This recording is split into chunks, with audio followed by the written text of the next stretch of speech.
안녕하세요. 네. 안녕하세요. 저는 최현정 셰프입니다. 방금 사회자분께서 맥도날드 셰프라고 소개를 해 주셨는데요. 어 탁탁탁 이렇게 금방 조리되어 나오는 패스트푸드 브랜드의 셰프가 있다고 해서 조금 놀라셨어요? 네. 지금 보시는 195 해시브라운 버거 그리고 슈비 버거, 스낵랩 이 세 가지 제품의 공통점이 무엇인지 아세요? 네, 감사합니다. 네, 맛있습니다. 이 세 가지 제품이 셰프인 제가 맥도날드에서 개발한 제품들입니다. 네. 신제품 한 종류를 출시를 하면 하루에 대략 6만 개, 한 달이면 180만 개, 1 년이면 2,200만 개. 곧 대한민국 인구 5천만 인구 3분의 1 이상의 버거가 신제품 한 종으로 팔리고 있다고 얘기 드릴 수 있겠습니다. 9살 때쯤인가 도너츠를 튀기던 때에 기름이 얼굴에 이렇게 튀었거든요. 그래서 얼마나 무서웠겠어요, 기름이 튀니. 근데 이 무서운 거는 둘째하고 엄마한테 엄청 맞을 것 같아 가지고 더 겁이 났던 그 순간이 지금도 생각이 나는데요. 그 시점이 제가 요리를 하기 시작한 이제 시작점이었던 것 같아요. 저희 집 보조 주방에는 골로가 있었거든요. 그 골로는 높이가 낮아서 어린아이가 조리부를 쓰기에 굉장히 좋았어요. 그래서 제가 가끔 식빵을 크게 사서 계란과 우유를 적신 일명 프렌치 토스트. 네, 식빵. 그거를 이렇게 구우면 그렇게 동네 아주머니들께서 냄새를 맡으셨는지 오셔 가지고 "맛있겠다. 좀 먹어도 되겠니?" 이렇게 하시면 못내 이렇게 내드리면서도 그 드시면서 굉장히 웃으시고 좋아하시는 그런 것들을 제가 사실 좋아했던 것 같아요, 그 나이 때부터. 그래서 그런 것들을 자주 했었고 또 피자나 탕수육 같은 게 당시에는 가정에서 그렇게 만들기 쉬운 음식이 아니었는데 저는 그런 음식을 시도하고 만들고 또 언니들과 같이 나눠 먹으면서 굉장히 칭찬을 받고 싶어서 만드는 법을 자꾸 설명하고 그렇게 노력을 했던 동생이었었어요. 그러던 저였기에 제가 어느 순간 최고의 요리 학교에 가고 싶은 건 저의 꿈이 되었고 그것을 자연스럽게 부모님은 받아들이셨었습니다. 여러분 요리 학교 수업은 어떨 것 같으세요? 맛있을 것 같죠? 네. 정말 맛있기는 했어요. 재밌을 것 같죠? 네. 한국의 대학교는 1 교시를 9 시에 시작하잖아요. 그런데 이 요리 학교는 7 시에 시작을 하더라고요. 거기다가 셰프 자켓을 빳빳하게 다려 가지고 매일 등교할 때 입어야 되고요. 또 셰프 모자는 머리를 가지런히 다 넣고 그리고 모자를 써야 하고 남자분들은 깔끔하게 면도를 하지 않으면 수업에 들어올 수가 없었어요. 처음에 모자를 쓰게 되면은 이 모자의 사실 디자인 자체가 불 앞에서 요리를 하면 땀이 안 흐르는 사람도 무지하게 흘러내려요. 그럼 이 흐르는 땀을 사실은 이 모자 이마가 흡수를 시켜 주거든요, 모자에서. 근데 이제 그게 사실은 디자인이 된 용도인데 머리도 안 보이고 이마도 가리고 여기만 확대되는 게 입학생들은 젊은 친구들은 그게 되게 적응하기가 힘들거든요. 그래서 자꾸 모자를 뒤로 쓰거든요. 근데 어느 순간 뒤에서부터 모자가 앞으로 오더라고요. 그때가 제가 그 요리사의 직업을 이해하기 시작한 타이밍이었다고 생각을 합니다. 미국 그것도 뉴욕이라서 요리 학교가 굉장히 자유분방할 거라고 생각되지 않으세요? 그런데 사실 심지어 수학을 배우는 이런 아카데믹 수업에도 청바지조차 입고 오지 못하게 하더라고요. 그 대신에 셰프 자켓 5 벌과 주방 바지가 주어졌어요. 어 이 정도 들으면 여러분들 그 연상되는 곳 있지 않으세요? 네? 네. 사관학교, 요리사관학교라 부르고 있고요. 네. 마치 정말 군대에 온 것 같았습니다. 제가 주방 요리학교를 왔지만 마치 군대에 들어온 느낌이었던 게 사실 입학을 하면 되게 다양한 칼이 주어지는 이 칼가방을 주거든요, 학생들마다. 그리고 또 주방에서는 항상 끓는 그런 육수, 그런 기름들이 있고 바닥은 미끄럽고 해서 저를 포함해서 다른 친구들을 통해서 우리가 모두 위험한 환경에 노출될 수 있기 때문에 청바지를 입으면 마음가짐이 흐트러질 수가 있대요. 네. 그래서 항상 군기 있게 네 셰프들한테 대답을 할 때도 교수님이라도 항상 "Yes, chef." 하기 때문에 마치 정말 군대에 온 것 같았고요. 이렇게 학교를 다니면서 정말 단단해졌었습니다. 요리 학교를 졸업하고도 사실 저는 항상 부족하다고 생각이 되었었습니다. 친구들과의 언어 장벽은 당연한 거고 사실 미국의 친구들은 요리 학교를 들어올 때 10대 때부터 주방에서 시간제 일을 하면서 주방 환경이 어떻고 시스템이 어떻게 돌아가는지 어느 정도 이해하고 들어오기 때문에 언어의 문제뿐만이 아니라 시작점부터 함께 달랐던 것 같아요. 그래서 저는 시간이 해결을 해 줘야 되는 그러니까 더 많은 노력을 하면서 시간이 좀 지나야지 되는 그런 상황이었었습니다. 그런데 여러분 요리를 잘하게 보이려면 뭘 요리사가 잘해야 될까요? 칼질이죠. 네. 칼질인데 사실 칼질 연습하기가 쉽지가 않거든요.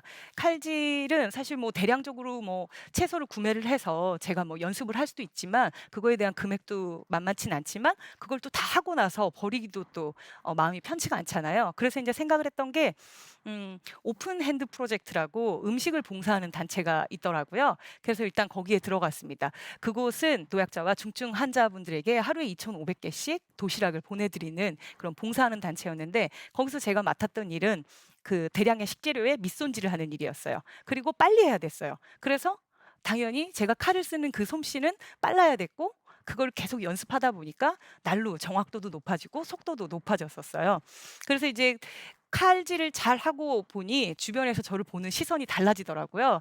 이제 요리사가 칼을 좀 잘 쓰니까 '이 친구 요리 좀 하네.' 네, 그런 이제 그런 인정을 받던 때입니다. 이제 칼질을 하고 나니까 재료를 잘 알아야 되더라고요.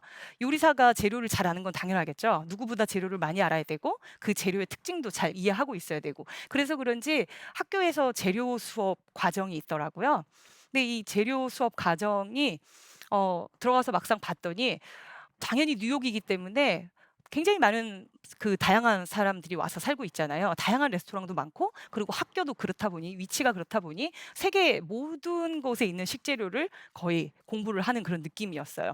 그래서 그 방대한 식재료를 공부하는 것도 어려웠지만 세상 이렇게 본 적도 없고 먹어본 적도 없는 식재료를 공부해야 되는 게 너무 막막했었죠. 세이보리 캐비지라고 있어요. 근데 이렇게 눈으로 보면 그냥 뭐 '양배추랑 어떤 차이의 맛이 있을까?' 이 정도 인제 상상을 할 수 있는데 녹색 채소 중에 얘가 쓴맛이 나는 채소라고 해요. 그러니까 녹색 채소의 일부의 쓴맛을 배우는데도 거기에서 보면 이게 박스당 몇 개가 들어오는지 규격과 양까지도 다 알고 있어야 되는 게 요리사고 또 고기가 덩어리로 이렇게 포장이 돼서 들어오는데 이 덩어리 포장된 고기만 보고도 닭다리가 가장 맛있게 조리되는 법, 닭가슴살이 맛있게 조리되는 법 있듯이 뭐 우리가 알고 있는 그 많은 다양한 고기들도 그걸 다 알고 있어야 됐었어요. 그래서 이거를 다 이론적으로 알고 있어야 된다라는 게 너무 막막했고 이게 요리사가 다 알아야 되는 일이라는 게 정말 무서웠던 순간이었습니다. 그런데 이 수업을 그러면 대충 제가 넘어가면 대학교니까 '넘어가면 될까?'라고도 생각을 했지만 이 과정을 확실하게 하지 않으면 그다음 요리 수업은 정말 못 따라갈 것 같았어요. 그래서 이제 제가 생각했던 방법은 학교의 식재료 창고를 매일매일 가 보는 거였습니다. 학교에 학생들도 워낙 많이 오고 학생들도 많이 있고 해서 재료도 굉장히 많은 양이 발주가 되고 입고가 되지만 학교 내에 다양한 레스토랑들도 많거든요. 일반인 분들이 오셔서 식사하시는 곳. 물론 그곳은 학생들이 실습을 해볼 수 있게끔 운영이 되는 레스토랑이죠. 그래서 식재료 창고에 가니 제가 수업에서 배우는 것도 다 있을 뿐만 아니라 정말 세계의 모든 식재료가 모여 있는 것 같더라고요. 그래서 등교 2 시간 전에 매일 식재료 창고를 사진기를 들고 가서 재료들이 막 쌓여 있는데 그 사이를 비집고 들어가면서 박스 외관에 있는 그 제품명도 메모를 하고 또 심지어 박스를 열어서 사진을 찍기도 하고 이런 과정들을 통해서 매일매일 집에 와선 그거를 밤마다 인쇄를 하고 그의 특징을 적는 저만의 식재료 책을 만들기를 시작을 했었습니다. 이제 칼질도 했고 또 내 재료도 외웠고 그리고 기본적인 요리도 배웠어요. 그러면 이제 실전이죠. 네. 이제 저만의 레시피를 만들어 나가는 게 중요하잖아요. 왜냐하면 요리사가 자기가 윤곽을 드러내려면 자기만의 색깔을 가지고 있어야 되는데 그러려면은 어떤 레시피를 내 것으로 소화하느냐가 굉장히 중요하죠. 그래서 이제 레스토랑에서 일을 하려고 이제 자리를 찾을 때 저는 제가 좋아하는 메뉴가 많은 곳에 가서 일을 했어요. 그리고 제가 외국인 신분이기 때문에 미국에 계속 있을 수가 없어서 한 곳에서 오래 일하기보다는 짧게 짧게 경험을 하는 것을 더불어 선택을 했습니다. 그래서 인제 식당에서 일을 하는데 제가 언제 여기를 또 갈지 모르잖아요. 그러니까 '오늘이 마지막 날일 수도 있다.'라는 생각을 항상 했어요. 그래서 항상 급했고 마음이 그리고 항상 무언가에 쫓기는 듯한 느낌이었어요. 그러니까 '오늘 내가 지금 이 본 거를 기록하지 못하면 내일 저거를 기록하고 싶어도 못할 수 있다.' 특히나 제가 짧게 짧게 있는다라고 말씀드린 거는 잘못하면 수박 겉핥기가 될 수도 있거든요, 레스토랑들만 다니는. 그래서 그렇게 하지 않으려고 항상 사진을 찍고 그리고 집에 오면 이걸 사진을 항상 인쇄를 하고 최대한 요리책 쓰듯이 누가 봐도 나중에 언제 봐도 이게 이해가 되듯이 굉장히 많이 풀어서 기록을 했었어요. 그래서 한 레스토랑에 끝나면 저렇게 50여 가지 가까이 되는 뭐 소스부터 완성품까지 저렇게 폴더가 만들어지더라고요. 그래서 매일매일 사실 굉장히 바빴습니다. 그런데 이렇게 만들어 놓은 자료들이 나중에 제가 메뉴 개발자가 돼서 팀을 리드할 때 정확한 커뮤니케이션을 할 수 있게 제가 만든 메뉴 이 레시피를 이렇게 좀 만들어 주시겠어요? 할 때 말로 몇 번 설명하는 것보다 정확한 레시피 드리는 게 훨씬 낫잖아요. 그래서 굉장히 많은 도움이 됐었고 메뉴 개발자가 되는 데 있어서 굉장히 기본기가 되는 그런 행동들이었다고 저 당시가 생각을 합니다. 그리고 뉴욕은 다양한 이민자들이 와서 살고 있는 곳이기 때문에 다양한 경험을 할 수가 있거든요. 그래서 노는 것도 제가 어디에 여행을 가거나 하는 것은 사치라고 생각이 돼서 노는 날도 레스토랑에서 투어를 다녔었습니다. 실제 제가 레스토랑에 가서 먹어보고 체험을 하는 것이 저한테 굉장히 큰 도움이 될 거라고 믿었고 정말 한번 먹어보면 그 맛을 그려낼 수는 있잖아요. 어느 정도 지나고 나면 정말 큰 도움이 됐습니다. 이제 한국에 돌아오는데 제가 그간 노력을 많이 했잖아요. 나름 노력을 열심히 해서 한국에서 취직을 하는 거는 어렵지 않을 거라고 생각을 했어요. 그리고 당시는 요리하면 특급 호텔이었기 때문에 특급 호텔에 제 이력서를 다 넣었는데 연락이 없으시는 거예요. 그래서 전화를 드렸죠. 그 집히는 곳 중에 한 곳에 인사팀에 전화를 드렸더니 글쎄 저의 학력과 경력이 어 원하는 그런 그 이력이 아니라는 얘기를 해서 '제가 잘못 들었나? 다시 한번 설명해 주시겠어요?' 했더니 저의 경험들은 조직에 이렇게 딱 맞지가 않는다는 거예요, 제가 배워온 것들이. 아마도 지금 생각을 해 보면 제가 굉장히 어중간한 포지션이었던 것 같아요. 그래서 그렇게 말씀하셨던 것 같은데 요리사를 하겠다고 꿈꿨던 저한테는 너무나 청천벽력 같은 그런 얘기였죠. 그래서 이제 어릴 때 이렇게 가르치는 것도 되게 이렇게 꿈이 있었거든요, 일부에. 그래서 이제 주변에 조언도 듣고 또 제안도 받아서 요리학원 강사로 취직을 하게 됐습니다. 그런데 이 요리학원 강사를 할 때 제 월급이 120만 원이었어요. 그러니까 인제 120만 원이 당시에도 작은 돈이었거든요, 한 달을 살기에. 그렇게 받으면서 생활도 어렵기도 하고 굉장히 막막하던 순간들이 너무 많았어요. 그거는 이렇게 20대 때 내가 노력을 했던 것이 이 정도 대우를 받는구나. 앞으로 어떤 길로 어떻게 가서 살아야 되지? 그런 고민을 하면서도 근데 인제 어디에 있던 배울 점들이 있거든요. 근데 인제 저 때 제가 분명히 칼질 인제 잘한다고 말씀드렸잖아요. 그런데 학생들 앞에서 시범을 보이고 있는데 제 손이 바들바들바들 떨더라고요. 이렇게 잡아 줘야 될 정도로 바들바들. 그러니까 결국은 요리를 하는 것과 요리를 가리키는 것은 달랐던 거죠. 그러고 나서 몇 년 정도 뒤에 외식 업체에서 스카우트 제의가 와서 이제 그때부터 메뉴 개발자로 저의 커리어를 쌓기 시작을 했습니다. 그 메드포 갈릭이라는 이탈리안 레스토랑의 메뉴 개발을 하고 이제 처음으로 거기에 계신 주방장분들을 모아서 이제 교육을 하는 날이었어요. 지금처럼 제가 이렇게 서서 앞에 시연을 하려고 하는데 오신 주방장분들이 저보다 나이도 많으시고 또 주방 경력도 저보다 훨씬 많으시죠. 근데 이렇게 배우시는데 저를 너무 주시하시고 그리고 얘기하시는데 "우리가 저 신메뉴 배워야 돼? 메뉴 개발자가 뭐야?" 네. 그런 것들이 이렇게 얘기가 막 들려오는데 엄청 긴장이 되잖아요. 그런데 제가 다양한 데서 요리 경험을 했기 때문에 그 브랜드에 맞는 그 시설에 맞는 메뉴 개발을 전 나름대로 했다라고 생각을 했고 거기에 더하기 강의 경력이 굉장히 도움이 됐어요. 그래서 제가 강의 경력이 없었다라면 거기에서 제가 개발했던 제품을 100% 전달을 못 드렸을 거라고 생각을 합니다.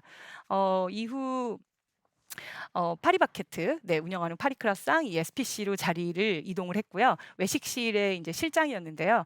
뭐 고가의 샌드위치를 만드는 거는 사실 저만 잘하면 돼요. 네. 저만 그거를 사 드실 분들이 어떤 니즈를 갖고 계시는지 알고. 그런데 이제 전국에 보내야 되는 샌드위치를 만드는데 최소 이틀을 맛있게 버텨 줘야 되더라고요, 샌드위치가. 저한테는 처음 경험하는 유통 메뉴 개발이 된 거죠. 그럼에도 불구하고 직원들과 함께 연간 메뉴를 연 230개 정도 출시를 하는 열정을 불태우기도 했었습니다. 그리고 지금 맥도날드로 온 지 6년 됐습니다. 근데 사실 여러분 그거 아세요? 제가 지금까지 개발했던 모든 메뉴들 중에 지금 근무하는 이 회사에 버거를 개발하는 게 가장 어려워요. 왜냐하면요. 사실 버거에 들어가는 재료를 한 접시에 쫙 펼치면 드시는 분께서 맛을 조절해서 드시거든요. 근데 이 햄버거는 이 재료들을 다양하게 다 올려서 그 남녀노소 누구나 한 입에 딱 드셨는데 모든 분께 다 맛있어야 되는 거예요. 그리고 그거는 맛의 조합을 잘 알아야 되고 재료의 본질을 잘 이해해야만이 이 조합을 만들어낼 수 있는 것인 거죠. 입사하고 미니언 이라는 영화가 이제 출시가 될 건데 미니언하고 프로모션을 미니언하고 같이 하면 좋으니 거기에 맞는 버거가 있으면 좋겠다라는 이제 제안이 왔고 해서 '미니언이 누구지?' 하고 이제 네 막 검색을 했어요. 그랬더니 예고편이 당연히 또 있더라고요, 영화가 출시하기 전에. 그래서 그 예고편을 봤더니 미니언들이 바다에서 막 귀엽게 육지로 가더라고요. 그래서 고작물만 딱 캐치를 하고 '그렇지. 바다에서 육지면 새우하고 비프가 만나면 되겠네.' 하고 그 버거에 대한 아이디어를 발표를 했어요. 비프에 어울리는 우리 햄버거 스테이크 같은 데다 쓰는 이 데미그라스 이런 그윽한 데미그라스 소스를 하나 개발을 하고 새우에 어울리는 킥을 줄 수 있는 매콤한 마요네즈를 만들었어요. 그래서 이 두 개를 이렇게 각자 이렇게 놓고 테스트를 해 보니 맛이 나쁘지는 않은데 이렇게 되진 않는 거예요. 그래서 몇 날 며칠을 잘 해야 되잖아요. 그래서 고민을 하다가 '아 이 두 소스는 아닌가 보다.'라고 하고 둘이 적당히 섞었는데 맛이 너무 맛있는 거예요, 적당히 섞었는데. 네. 그래서 이제 이거를 막 달려가서 회사 내부에 가서 테스트를 했더니 그랬더니 반응이 뜨아 출시하자마자 바로 영구 판매 메뉴로 등극을 했던 예 버거이기도 합니다. 과거에는 글로벌 메뉴를 우리 한국에 현지화하는 데 그쳤다면 이제는 버거의 한국에서 만든 버거의 컨셉 그리고 소스들도 수출이 되고 있기 때문에 제품 개발할 때 얼마나 더 많이 해외까지 수출을 할 수 있을지까지 고려하면서 제품을 만들고 있습니다. 여러분 최고의 메뉴는 무엇이라고 생각하세요? 흔히 수십만 원을 호가하는 레스토랑의 메뉴라고 생각이 될 수도 있고 또는 별을 따기 위한 셰프들의 레스토랑 메뉴가 될 수도 있겠습니다. 그렇지만 제가 생각하는 최고의 메뉴는 다릅니다. 제가 생각하는 최고의 메뉴는 제가 그린 맛을 다양한 분들에게 제가 그리는 맛을 전달 드릴 수 있고 또 즐겁게 드셔 주신다면 전 그것이 최고의 메뉴라고 생각을 하고 있습니다. 여러분 노력만 하는 것만으로는 충분하지 않다라고 생각을 합니다. 이 노력을 어떻게 나만의 방식으로 구체화할 수 있는지에 대해서 지금 여러분들 당장 한번 정리를 해 보시기 바랍니다. 네 감사합니다.